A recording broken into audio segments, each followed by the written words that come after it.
Assalamualaikum warahmatullahi wabarakatuh. Berjumpa kembali bersama channel Hikmah Alam. Apa kabar semua sahabat-sahabat yang beriman? Semoga kita selalu dalam lindungan Allah, serta diberikan kesehatan, kesejahteraan, dan dilancarkan rezekinya serta dimudahkan segala urusannya. Kali ini kita akan membahas kedahsyatan situasi hari kiamat. Diterangkan dalam suatu hadis bahwa saat yang paling dahsyat dan menyakitkan bagi seorang hamba di dunia adalah saat ketika ruhnya keluar dari badan. Pada detik-detik kedua matanya melotot, kedua hidungnya keluar ingus, kedua bibir dan jenggotnya berguguran, keringat dingin mengucur keluar dari keningnya, kedua telinganya telah ditutup, lidahnya terkunci sehingga tidak mampu memberi jawaban dan tidak pula berkata-kata. Kedua matanya menjadi cekung, otot-ototnya mengendor, persendiannya terputus. Sang kekasih pun melupakan dan bahkan mungkin membencinya. Para kerabatnya juga berpisah darinya. Dan kedua malaikat penjaganya yang mencatat amal baik dan buruknya membiarkan dan meninggalkannya.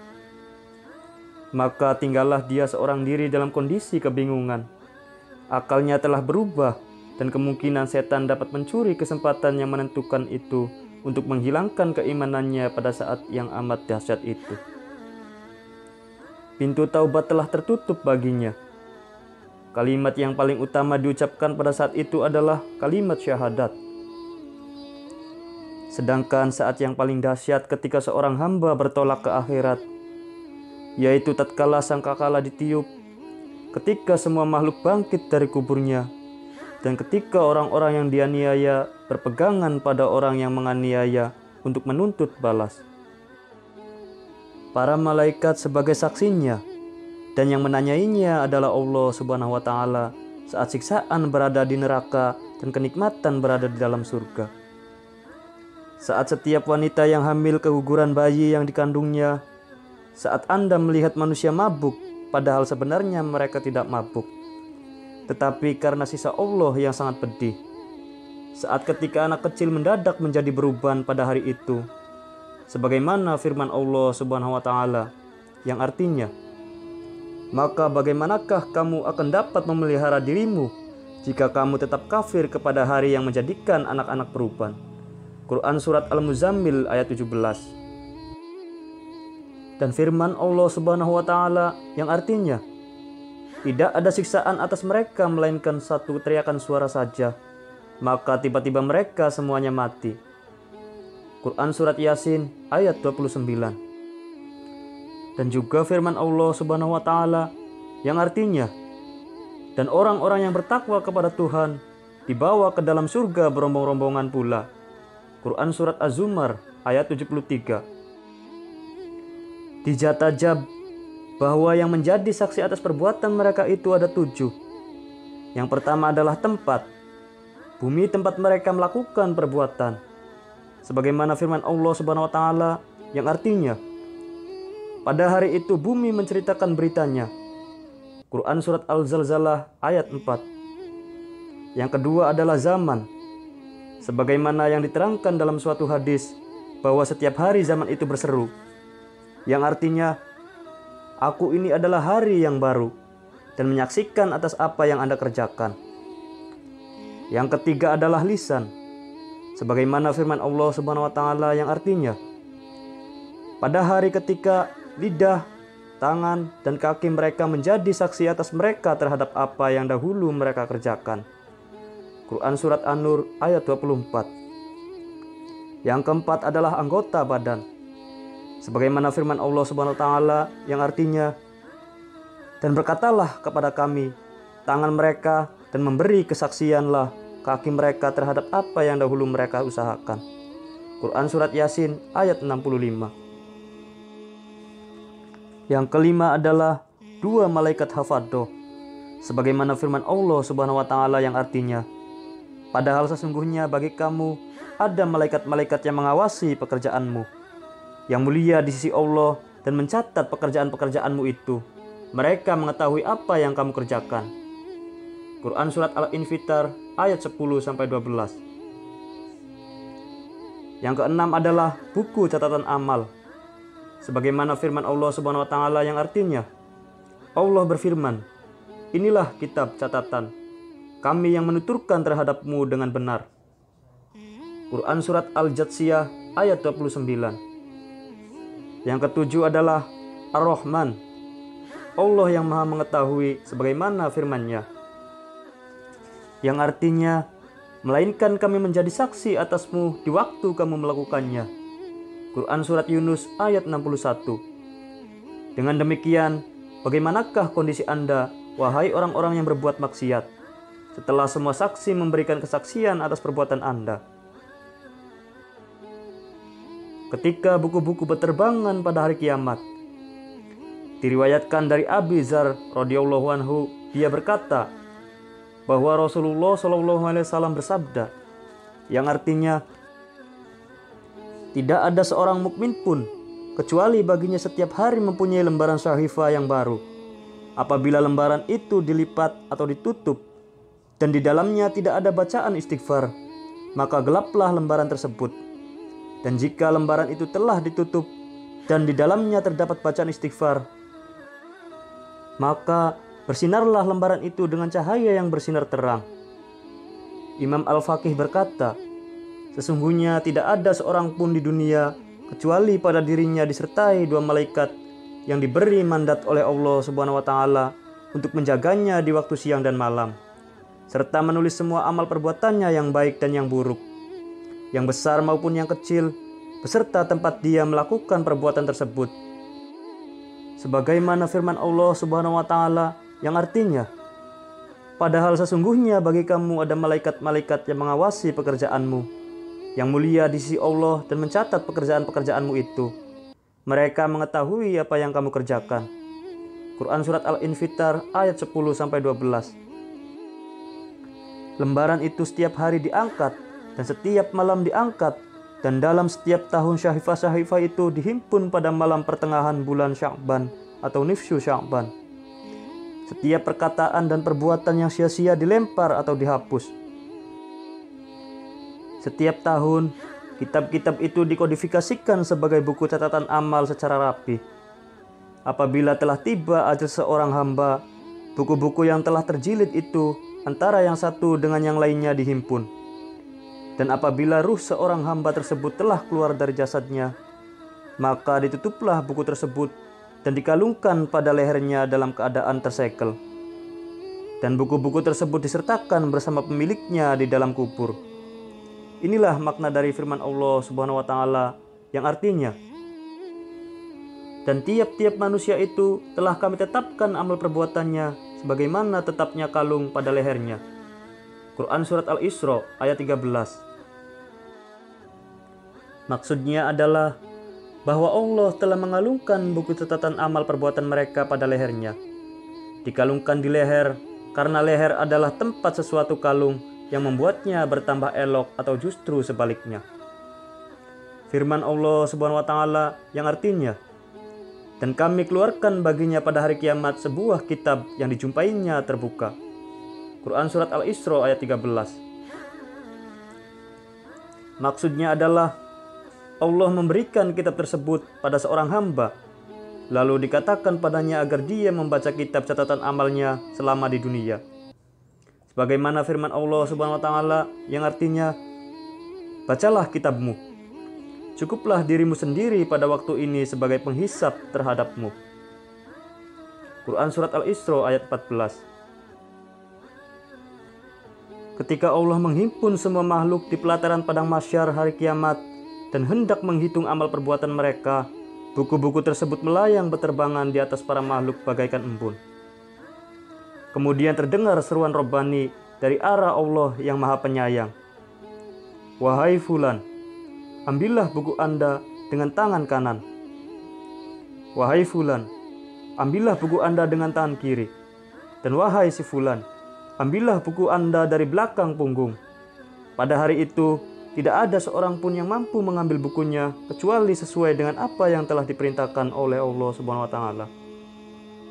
Bagi orang-orang yang bertakwa, buku catatan amalnya diberikan melalui tangan kanannya, sementara bagi orang-orang yang celaka diberikan melalui tangan kirinya. Sedangkan bagi orang-orang kafir, bukunya diberikan dengan melalui arah belakang punggungnya. Hal ini sebagaimana firman Allah Subhanahu wa taala yang artinya, adapun orang-orang yang diberikan kitabnya dari belakang, maka dia akan berteriak, celakalah aku, dan dia akan masuk ke dalam api yang menyala-nyala atau yang disebut neraka. Quran Surat Al-Insyiqaq ayat 10-12.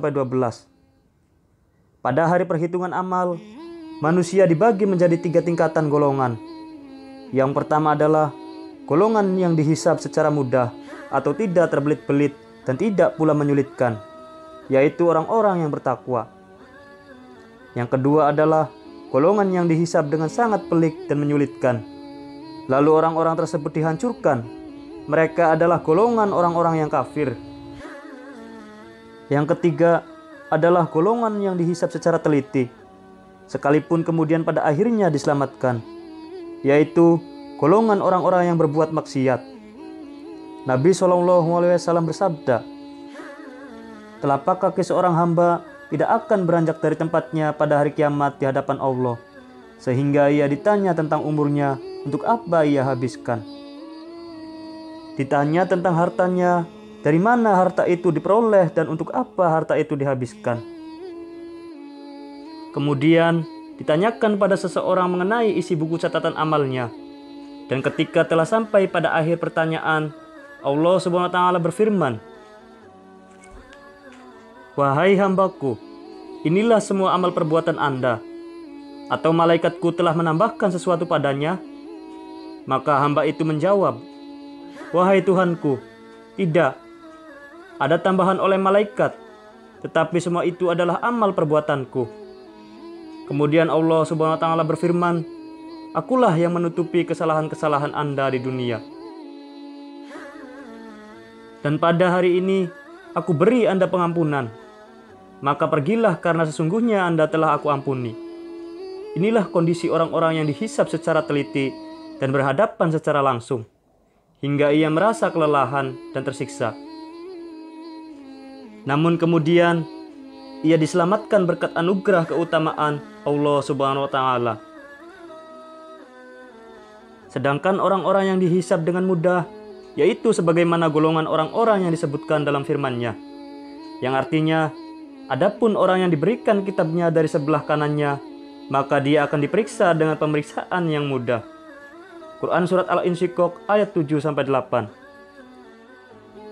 Nabi SAW pernah ditanya tentang hisab pemeriksaan yang mudah atau yang disebut hisaban yasiran. Lalu beliau SAW menjawab, seseorang melihat kitab catatan amal perbuatannya, kemudian berlalu begitu saja. Ada yang mengatakan bahwa Allah Subhanahu wa taala menghisab amal orang-orang mukmin di hari kiamat diumpamakan bagaikan perlakuan Nabi Yusuf alaihissalam terhadap saudara-saudaranya ketika ia berkata kepada mereka, pada hari ini tidak ada cercaan terhadap kamu. Kemudian Allah Subhanahu wa taala berfirman kepada hambanya, yang artinya, hai hamba-hambaku, tidak ada kekhawatiran terhadapmu pada hari ini dan tidak ada kamu bersedih hati.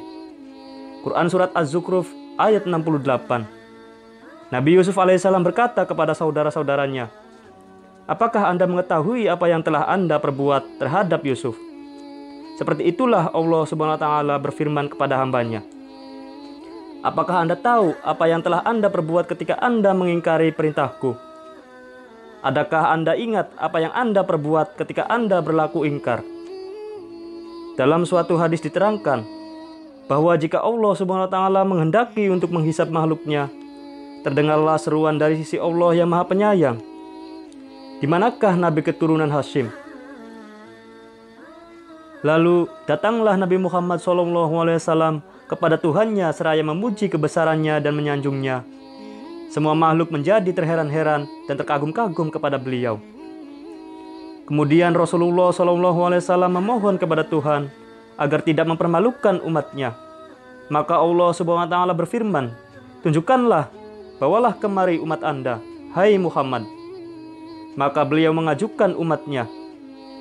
mereka bangun satu persatu di atas kuburnya. Kemudian mereka dihisab atau diperiksa dengan pemeriksaan yang mudah dan ringan dan tidak dimurkai. Amal-amal buruknya dimasukkan atau dibiarkan tersembunyi di dalam lembaran buku catatan amalnya. Lalu mahkota emas yang dihiasi dengan intan dan permata dipasang di atas kepalanya. Dikenakan 70 jenis pakaian yang indah pada tubuhnya. 3 gelang dari emas, perak, dan mutiara dikenakan pada tangannya. Lalu kembalilah dia pada saudara-saudaranya yang mukmin, sehingga mereka tiada mengenalinya lantaran keelokan dan kesempurnaannya. Sementara buku catatan amal-amal baik berada di sebelah kanannya dan mendapatkan jaminan bebas dari neraka serta akan abadi di dalam surga. Ketika mereka tidak lagi bisa mengenalinya, ia berkata kepada mereka, "Apakah kalian tidak mengenal aku? Aku adalah si Fulan bin Fulan. Sungguh aku telah dimuliakan oleh Allah Subhanahu wa taala. Aku telah dibebaskan olehnya dari api neraka, dikekalkan di dalam surga." Hal ini sebagaimana firman Allah Subhanahu wa taala yang artinya, "Adapun orang yang diberikan kitabnya dari sebelah kanannya, maka dia akan diperiksa dengan pemeriksaan yang mudah. Dan dia akan kembali kepada kaumnya yang sama-sama beriman dengan gembira." Quran Surat Al-Insyiqaq ayat 7-9. Adapun orang yang kitabnya diberikan dari sebelah kirinya, sebagaimana diterangkan dalam firman Allah yang artinya, "Adapun orang yang diberikan kepadanya kitabnya dari sebelah kirinya, maka dia berkata, 'Wahai alangkah baiknya kiranya tidak diberikan kepadaku kitab ini.'" Quran Surat Al-Haqqah ayat 25. Dan firman Allah Subhanahu wa taala yang artinya, "Adapun orang yang diberikan kitabnya dari belakang, maka dia akan berteriak, 'Celakalah aku,' dan dia akan masuk ke dalam api yang menyala-nyala atau yang disebut neraka."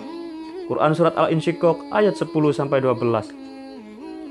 Setiap kebaikan yang dikerjakan telah tertulis di dalam kitabnya, dan setiap kejahatan yang telah dikerjakan terdapat di punggung kitabnya.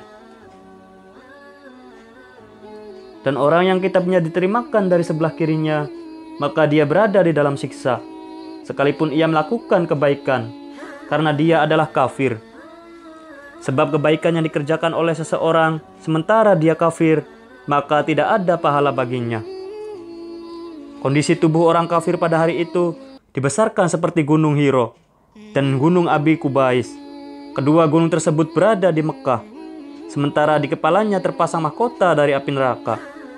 Pakaiannya dari tembaga yang meleleh kepanasan. Pada lehernya terdapat bara api yang menyala. Kedua tangannya dibelenggu sampai leher, wajahnya hangus dan matanya melotot. Kemudian dengan keadaan yang demikian, orang kafir itu kembali kepada saudara-saudara sesama kafirnya. Tatkala mereka melihat padanya, mereka semua terperanjat dan lari menjauh darinya. Mereka tidak dapat mengenalinya, sehingga ia berkata, "Aku adalah si Fulan bin Fulan." Kemudian wajahnya ditarik, dijungkalkan ke dalam neraka. Mereka itu adalah orang-orang kafir yang bukunya diberikan dari sebelah kirinya. Namun mereka tidak dapat mengambilnya dari sebelah kiri, tetapi mereka mengambilnya dari belakang punggung mereka. Sebagaimana hadis yang diriwayatkan dari Rasulullah SAW, sesungguhnya orang kafir ketika dipanggil dengan menyebut namanya untuk dihisab, seorang malaikat azab maju ke depan dan menusuk dadanya. Lalu malaikat itu menarik tangan kirinya ke arah punggung di antara dua bahunya. Kemudian kitab catatan amal itu diberikan kepadanya. Itulah pembahasan kita kali ini tentang kedahsyatan situasi hari kiamat. Semoga kita semua termasuk golongan orang-orang yang diselamatkan pada hari kiamat kelak, dan juga diselamatkan dari panasnya api neraka. Mohon maaf apabila ada kata-kata saya yang salah. Sekian dari saya. Akhir kata, wabillahi taufik wal hidayah. Wassalamualaikum warahmatullahi wabarakatuh.